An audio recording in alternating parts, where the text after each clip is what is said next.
Everyone, welcome to apex institute. WBSLS 2095 একটি নতুন update নিয়ে আজকে চলে এলাম। আমরা জানি আমাদের ক্লাস 11-12 কিন্তু ফাইনাল মেরিট বেরিয়ে গেছে।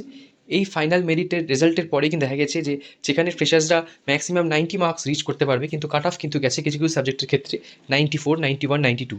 তো এই সব কারণেই কিন্তু আরও কী কী কারণ আছে যার জন্য কিন্তু আমাদের প্যানেল এবারে ক্যান্সেল হতে পারে।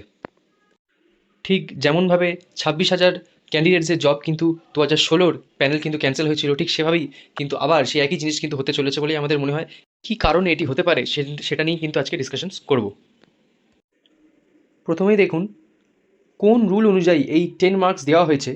10 নম্বর পয়েন্টে যদি আমি আমার আসি, যে questions to be raised regarding which rule was followed to award this 10 marks. কোন রুল অনুযায়ী কিন্তু এই 10 মার্কস দেওয়া হয়েছে সেটা নিয়ে প্রশ্ন উঠবেই। ফ্রেশার্সদের মেরিট 90তে ধরা হয়েছে, কিন্তু কাট অফ গেছে 94। কীভাবে কোনো ফ্রেশার সেই 94 পাবে, তাই না? আমাকে অলরেডি ক্লাসিফাই করে দেওয়া হচ্ছে যে আমরা 90 স্কোর করতে পারবো ম্যাক্সিমামে। এবার 94 তো রিচ করা ইম্পসিবল, সেখানে কাট অফ গেছে জেনারেলে 94, 91, 92। কীভাবে আমরা সেখানে পৌঁছাবো, এই উত্তরটাই আমাদের কিন্তু জানতে হবে পরবর্তীকালে। ফর্মের টাকা তো তারা কিছুই কম দেননি, তাই না? ফ্রেশার্সরা বা ইন সার্ভিসরা সবাই কিন্তু ফর্মের টাকা ইকুয়াল দিয়েছে, সবাই সেম প্রসেস কিন্তু মেনটেন করেই ফর্ম ফিল আপ করেছে, এক্সামিনেশনের প্রিপারেশন নিয়েছে।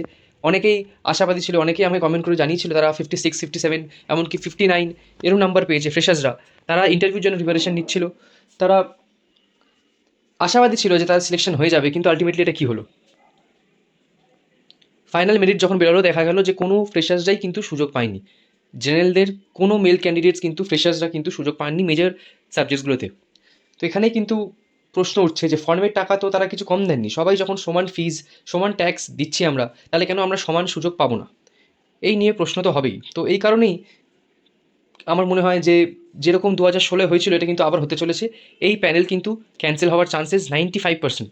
কারণ এইভাবে কিন্তু কোনো রিক্রুটমেন্ট হয় না যেখানে আমি অলরেডি আমার চুজেন ক্যান্ডিডেটসদেরকে 10 মার্কস এক্সট্রা দিচ্ছি, আর মেজরিটিকে আমি বলছি তোমাদের 10 মার্কস নেই। এটা কেন আর কী কারণ, এটা একমাত্র রিক্রুটমেন্ট বডিই জানাতে পারবে আমাদেরকে। এরপরে দেখুন potential for a new panel. যদি আদালত 10 নম্বর বোনাস মার্কস বাতিল করে, তবে বর্তমান প্যানেলটি কিন্তু আইনত টিকবে না। সেক্ষেত্রে পুনরায় মেধা তালিকা বা রিপ্যানেল করতে সরকার বাধ্য হবে। তাই যারা অলরেডি বঞ্চিত ক্যান্ডিডেটসরা তারা কিন্তু নতুন হোপ, যদি কিছু করে যদি রিপ্যানেল আবার শিডিউল হয় বা নতুন করে যদি রিক্রুটমেন্ট প্রসেসটা হয়, তাহলে কিন্তু অনেক ফ্রেশার্সদেরই ভাগ্য খুলে যেতে পারে। আর আমরা কিন্তু এই আপডেটটুকু পেয়েছি যে যেই কেসটা সুপ্রিম কোর্টে এখনও চলছে সুপ্রিম কোর্টে 10 মার্কস নিয়ে, সেটি কিন্তু যথেষ্ট ইম্পর্টেন্ট পজিশনেই রয়েছে। আমরা জানি যে আমাদের কিন্তু নেক্সট হিয়ারিং আছে ফেব্রুয়ারিতে। এবার ফেব্রুয়ারি মাসে যখন 10 মার্কস নিয়ে যেই কেসটা পেন্ডিং চলছে ওটার যখন শুনানি আছে, ডেফিনেটলি ওটা কিন্তু ক্যান্ডিডেটসদের পরেই যাবে। কখনো কোর্ট কিন্তু এরকম কোনো ভার্ডিক্ট দিতে পারে না যেখানে একটা বাঞ্চ অফ ক্যান্ডিডেটস বেনিফিটস পাচ্ছে আর একটা পাচ্ছে না। তো এটা কিন্তু অবশ্যই হবে না বলেই আমার মনে হয়। এমনকি আমাদের যে ওয়েটিং লিস্ট নিয়েও কিন্তু একটি কন্ট্রোভার্সি শুরু হয়েছে। কি এটাও শোনা গেছে যে ওয়েটিং লিস্টটা তৈরি করা হয়েছে সেখানে কিন্তু অনেক ইন সার্ভিস এবং টেন্টেড ক্যান্ডিডেটসরা কিন্তু ওখানে রয়েছে। সেরম হয়ে গেলে কিন্তু আগেন যদি এই নিয়ে যদি আবার কিছু নতুন কন্ট্রোভার্সি শুরু হয়, তাহলে কিন্তু এই প্যানেল টিকবে বলে আমার মনে হয় না। অবশ্যই এটা তো আপনাদের সবারই চোখে পড়েছে যে হঠাৎ করে কিন্তু ভ্যাকেন্সিজ কমে গেছে মেজর সাবজেক্টগুলোতে, যেরকম ইংলিশ, বেঙ্গলি, হঠাৎ করে ম্যাথস, এইসবে কিন্তু হঠাৎ করে আমরা দেখেছি যে সিগনিফিকেন্ট অ্যান্ড আনইউজুয়াল কিন্তু আমাদের ভ্যাকেন্সি কিন্তু কমে গেছে। এটির কী কারণ সেটাও কিন্তু আমরা এখনও অবধি জানতে পারিনি।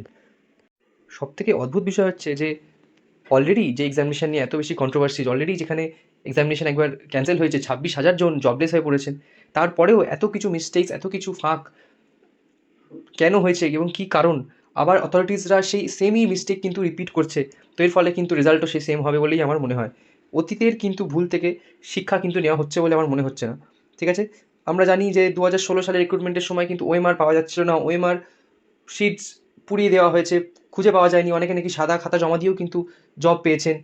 কিন্তু এখানেও কিন্তু এইবারেও কিন্তু অনেক অন্যরকম কিন্তু ডিসক্রিপেন্সিজ আমরা দেখতে পাচ্ছি এই এক্সাম রিলেটেড। এরপরেও একটি কোয়েশ্চেন উঠেছে যে আমরা তো সবাই ট্যাক্স পেয়ার, আমাদের ট্যাক্স পেয়ার্সদের টাকায় কেন টেন্টেড ক্যান্ডিডেটসদের জন্যে কিন্তু সাফাই দিতে হচ্ছে বা রিজন দিতে হচ্ছে, সেটাও কিন্তু অবশ্যই আমাদের জানা প্রয়োজন। যে বিভিন্ন বারবার কিন্তু অথরিটিসরা টেন্টেড ক্যান্ডিডেটসদের জন্যে কিন্তু কেসেস আবার কিন্তু তারা কিন্তু যাচ্ছেন তাদের সেফগার্ড করার জন্যে। তো এটারও কিন্তু রিজন আমাদের জানা খুবই দরকার। এত কিছু কন্ট্রোভার্সির মধ্যে এই প্যানেল যদি সত্যি সাকসেসফুল হবে বলে আমার মনে হয় না, কারণ এখানে কিন্তু অনেক ফাঁক, অনেক দিক দিয়ে ক্যান্ডিডেটসরা কিন্তু ডেফিনেটলি তারা সত্যিটা জানতে চাইবে, তারা সত্যিটা যাচাই করবে। সুপ্রিম কোর্টও তাই কিন্তু অলরেডি কিন্তু আমার মনে হয় এই কেসটা ক্যান্ডিডেটসদের ফেভারেই যাবে, কারণ এইভাবে কিন্তু কোনো রিক্রুটমেন্ট প্রসেস হতে পারে না। আমরা কিন্তু এটাও জানি যে ইন্টারভিউ কিন্তু আমাদের বলা হয়েছিল যে অন ক্যামেরা নিতে। এখন তো বিভিন্ন টেকনোলজিক্যাল অ্যাডভান্সমেন্ট আমাদের সাথেই রয়েছে। আপনারা লাইভ করে একটি চ্যানেল ক্রিয়েট করে ইজিলি কিন্তু পার ক্যান্ডিডেট তারা যাতে তাদের রোল নাম্বার পুট করলে তাদের লাইভ ইন্টারভিউ তারা কেমন কী রেসপন্ড করেছেন এটা দেখতে পায়। সেই অনুযায়ী তারা কিন্তু প্রিপারেশন পরবর্তীকালে নিতে পারতেন, বা কী কী তাদের খামতি আছে সেটাও দেখতে পারতেন, অনেক কিছু। সেটাই তো ট্রান্সপারেন্সি। আমরা দেখতে চাই যে আমরা কীরকম কী রেসপন্স দিয়েছি, যে কোনো সবাই ইন্টারভিউতে আমরা কীরকম কী রেসপন্ড করেছি। তাই কিন্তু বলা হয়েছিল আমাদেরকে যে ইন্টারভিউতে যখন ইন্টারভিউ হবে সুপ্রিম কোর্ট থেকে কিন্তু সেরকমই রেকমেন্ডেড ছিল, সেরকমই কিন্তু আদেশ ছিল যে ট্রান্সপারেন্সির ক্ষেত্রে কিন্তু ইন্টারভিউ অন ক্যামেরা করা যেতে পারে, যাতে ইন্টেনশনালি কাউকে বায়াসনেস কারোর উপর যাতে না দেখানো হয়, কেউ যাতে বায়াসলি এই জবটার না পান। আগেন এটা ভেরি ক্লিয়ার সবার কাছেই যে অন ক্যামেরা হলে তো আমি আমার ফেভার্ড ক্যান্ডিডেটসদেরকে জব দিতে পারতাম না, তো এই জন্যই ক্যামেরায় হয়নি। আগেন ট্রান্সপারেন্সির বড্ড বেশি এখানে অভাব। অনেক ক্যান্ডিডেটসরাই লিখেছিলেন যে তাদের ইন্টারভিউ কিন্তু খুব ভালো হয়েছে, কিন্তু তাদের কিন্তু ফাইনাল মেরিট লিস্টে নাম নেই। এবার সেটা কেন নেই, কী নেই, বা কে, বা অনেকে এরকম ক্যান্ডিডেটস আমি দেখলাম ফাইনাল মেরিটে তারা 19-18 করে ইন্টারভিউতে নম্বর পেয়েছে। তারা কেমন ইন্টারভিউ দিয়েছে এটা তো অবশ্যই আমরাও দেখতে চাই, আমরাও শিখতে চাই তাদের ইন্টারভিউ তারা কীভাবে দিয়েছেন। তো এটার জন্যই এখানে ট্রান্সপারেন্সি তো ডেফিনেটলি কম্প্রোমাইজ হয়েছে। আমরা জানি না কে কীরকম ইন্টারভিউ দিয়েছে, তারপরেও এত নম্বর তারা পেয়েছে।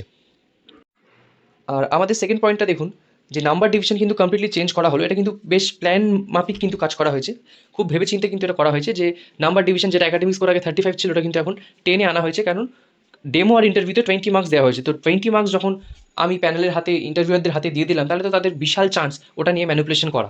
20-তে আপনি যদি 10 পান আর কেউ যদি 18 পায়, আপনার তো আর চান্সই রইল না।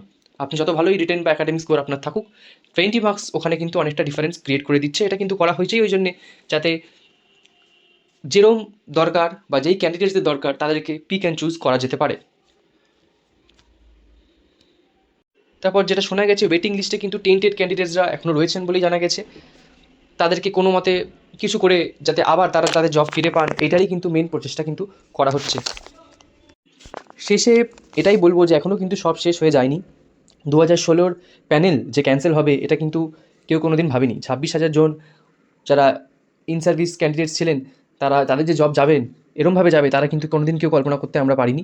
এই জন্যেই এখনও কিন্তু কোনো কিছু গ্যারেন্টির সাথে বলা যাচ্ছে না যে রেজাল্ট যেহেতু বেরিয়ে গেছে এটাই হতে থাকবে বা এটাই হয়েছে পাকাপাকিভাবে, এরকম কিছু কিন্তু বলা যাচ্ছে না।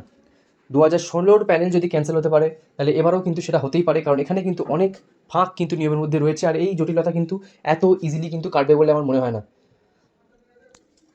চ্যানেলটিকে লাইক করুন, শেয়ার করুন, সাবস্ক্রাইব করুন, এবং যাদের ইনফরমেশন দরকার তাদের কাছে যাতে পৌঁছাতে পারে অবশ্যই শেয়ার করুন। আর নতুন আপডেট নিয়ে আমরা আবার আসবো WBSLST রিলেটেড। Thank you.